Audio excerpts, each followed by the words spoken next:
sequences. Again, it's not uncommon in phage genomes in general for whatever host to find in any one genome lots of genes that don't have relatives. So this is one of our recently determined genome sequences, Giles. In this case, this is a map that's generated by Famarator. The genes with a white box are those that don't have relatives, even in the mycobacteriophages. And you can see this very high proportion of genes that are novel and for which we don't know what they do. In this case, even though we're sure we have the same syntenic relationship of the head and tail genes, some of these tail genes we can recognize, but many of these other structural proteins are also very different in their sequence relationships to anything else that we've seen. So this again reflects upon what we see as high diversity and an inability to define gene functions for most of these bacteriophage proteins. Just one other example. Many folks who sequence bacteriophage genomes and annotate them can provide the information for their genes and their functions in these kinds of tables, either in publications or in supplementary material.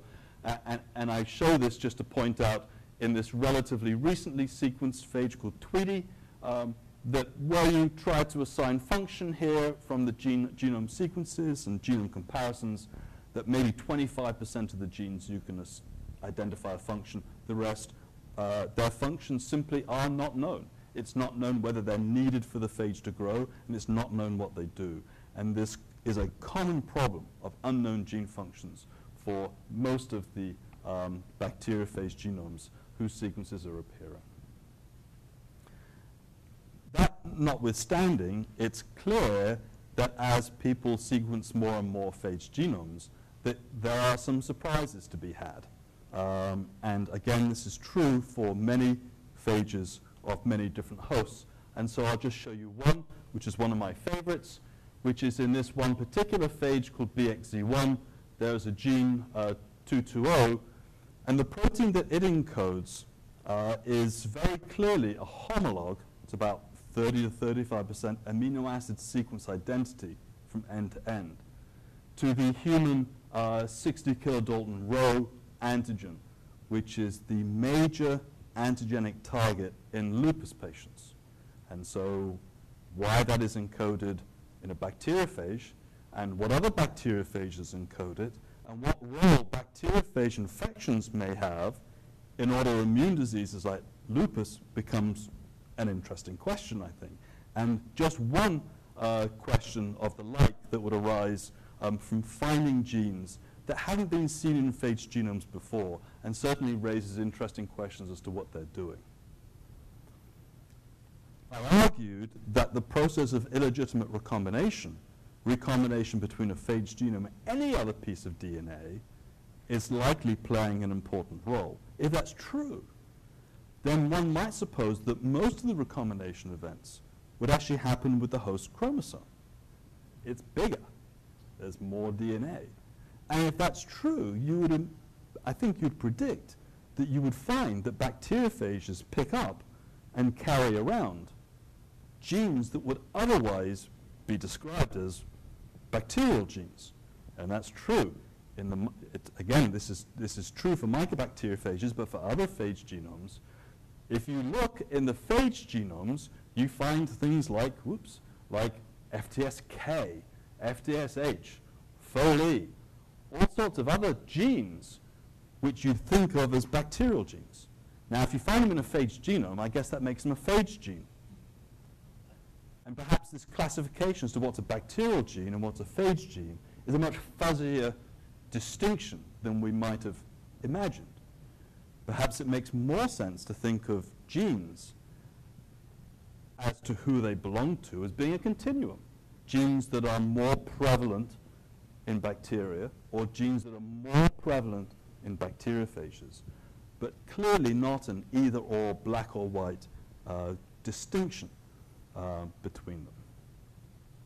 And so from this point of view, I think it's helpful to think about bacteriophages in this very dynamic population, picking up and carrying around what we think of as bacterial genes, clearly playing a very significant role in the process of bacterial evolution as well. It's clearly not a sideshow. Bacteriophages are key players in the evolution of their bacterial hosts. So the last thing I just wanted to share with you was to think about. So when you find those examples, can you find the same bacteria in a variety of phage genomes? How long do they persist? Okay, so the question was, when we find a gene like a bacterial gene in a bacteriophage genome, do we find it in other phage genomes? And the question is about dynamics. Where did it come from? How long has it been in the population for? Is it coming in and coming to stay? Is it passing through? And we don't really know, is I think the simple answer. But as we get more examples of the genomes, you can begin to see how prevalent individual families are and individual genes are within the population. And I think there is you can discern some thoughts, at least, as to these rates of acquisition and whether they're stably maintained in the population or lost. But again, the problem is just lousy sample size. We just need more genomes to be able to understand, more genome sequences to understand those questions. So the last point I just wanted to make was what I hope is a rather more hopeful thought about the prospects for finding out what many of these genomes and gene sequences do, what the gene functions are. And our colleague Rai Young likes to comment about phage biology that what we know is an inch wide and a mile deep. We know rather a lot about a very, very small number of genomes. And that arose from many, many years, person years of careful genetic analysis, the isolation of mutants and characterization of the functions of those mutants, plus a lot of very detailed biochemical analysis. Now things are kind of upside down. We have lots and lots of genomes, lots and lots of genes, and we don't know what they do, and we would like to have rather more rapid approaches to determining gene functions. The problem is that outside of the well-developed genetic systems in E. coli and perhaps in Bacillus subtilis and a very small number of other strains, the tools are simply not available for constructing the kinds of mutants that you'd like to be able to